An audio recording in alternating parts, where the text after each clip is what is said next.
ధర్మవరం కేతిరెడ్డి ధర్మవరాన్ని పీడిస్తున్న కేటుగాడు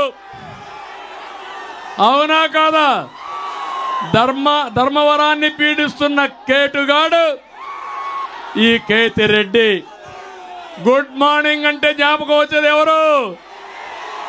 good morning అంటే జ్ఞాపకం వచ్చేది ఎవరు? సోషల్ మీడియాలో ఏం తమ్ముళ్ళు పేపర్ టైగర్ ఈయన నిద్ర చేస్తే గుడ్ మార్నింగ్, లోపల ఏం చేస్తారో తెలియదు. టౌన్ అనుకున్నటువంటి ఎర్రగుట్ట మింగేసిన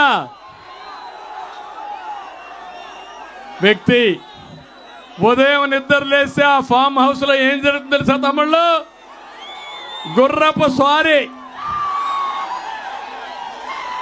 గుర్రాన్ని వేసుకొని ప్రజల్లోకి కూడా వస్తున్నాడు ఈయన. ఇలాంటి కేటుగాళ్ళు ఉంటే ఏమవుతుంది తమ్ముళ్ళు అని అడుగుతున్నా. నా బాధ ఇదే. నేను ఆ రోజు రాయలసీమలో ముఠా నాయకులను అణిచివేసిన పార్టీ, తీవ్రవాదులపైన పోరాడిన పార్టీ, మత విద్వేషాలు నియంత్రణ చేసిన పార్టీ. రాజకీయ రౌడీలు నాకొక లెక్క కాదు. ఈరోజు రేపు చెప్తున్నా, ఇష్టానుసారంగా మా కార్యకర్తల్ని ఎక్కడికక్కడ వేధిస్తున్నారు. ఖబర్దార్, జాగ్రత్తగా ఉండండి. దెబ్బకు దెబ్బ, మంచికి మంచి.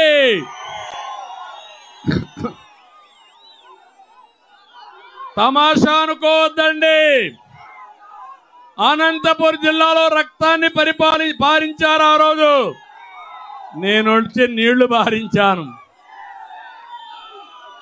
మళ్ళీ కబ్జాలు చేయాలనుకుంటున్నారు, నాశనం చేయాలనుకుంటున్నారు. ఇది మీ వల్ల కాదు. ఈ రాష్ట్రాన్ని కాపాడే బాధ్యత 5 కోట్ల మంది మేము తీసుకున్నాం.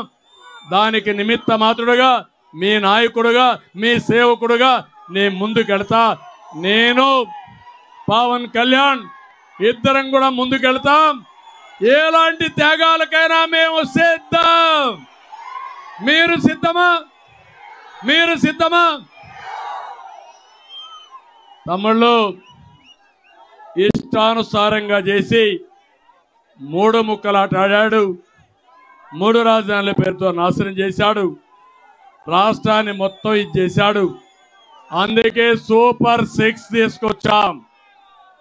నేను ఒకటే చెప్తున్నా, సంపద సృష్టించడం తెలిసిన పార్టీ తెలుగుదేశం పార్టీ. పేదరికం నిర్మూలన చేయడం తెలిసిన పార్టీ తెలుగుదేశం పార్టీ. ఇక్కడ ఉన్నారు తమ్ముళ్ళు, ఎమ్మెల్యేలు ఉన్నారు ఇక్కడ కొంతమంది. పెనుగొండ శంకర్ నారాయణ ఎమ్మెల్యే మొన్నటి వరకు ఇంకా ఉన్నాడు. సీటు తిరిగి అనంతపూర్కి ట్రాన్స్ఫర్ అయిపోయాడు. కళ్యాణదుర్గం సర్వాన్ని దోచేసుకున్నటువంటి ఇంకొక మంత్రి ఇక్కడికి వచ్చింది. సొంత నియోజకవర్గంలో గెలవలేరు. అక్కడ చెత్త, ఇక్కడ బంగారం అయిపోతున్న తమ్ముళ్ళు. చెత్త చెత్తే, అవునా కాదా అని మిమ్మల్ని అడుగుతున్నా. ఆ చెత్తను తొలగించుకుంటారా లేదా అని మిమ్మల్ని అడుగుతున్నా. అందుకే సబితను ఇక్కడ అభ్యర్థిగా పెట్టాం.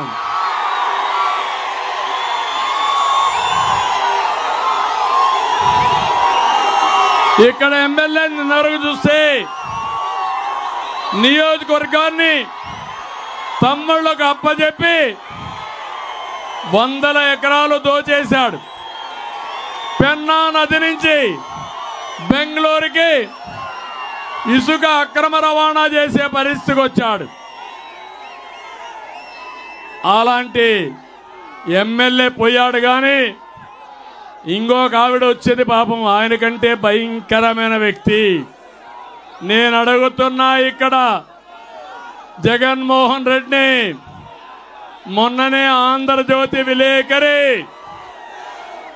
ఫోటోలు తీస్తా ఉంటే వైఎస్ఆర్ గుండాలు ఆయన పైన దాడి చేశారు. గూండాల్లారా జాగ్రత్తగా ఉండండి. ఆయన మీద చేసిన దాడిని తీవ్రంగా ఖండిస్తున్నా. ఖండించడమే కాదు, ప్రతి ఒక్క దెబ్బ లెక్క పెట్టుకున్నా వడ్డీతో సహా చక్ర వడ్డీ మీకు తిరిగి చెల్లిస్తాం. రాప్తాడులో ఒక ఎమ్మెల్యే ఉన్నాడు, తోపు దుర్తి. దౌర్జన్యాలు దోపిడీలో మాత్రమే తోపు, అభివృద్ధిలో కాదు.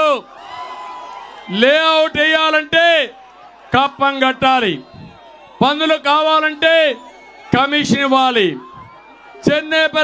చెన్నై కొత్తపల్లిలో ఓ రైతు భూమి అమ్మలేదని మామిడి చెట్లు నరికించిన నరహంతకుడు ఈ తోపు. ఒకటే చెప్తున్నా, నా దగ్గర అన్ని లెక్కలున్నాయి, నీ అకౌంట్స్ అన్ని సెటిల్ చేస్తాను. తోపు జాగ్రత్తగా ఉండమని హెచ్చరిస్తున్నా. రాప్తాడు నియోజకవర్గంలో ఇసుక, మట్టి, కంకర దందా తాగిస్తున్నాడు. జాకీ పరిశ్రమ వెళ్ళిపోయిందా లేదా? 6,000 మంది ఉద్యోగాలు ఉష్కాకు అవునా కాదా? దీనికి కారకులు ఎవరు? సమాధానం చెప్పమని నిలదీస్తున్నా.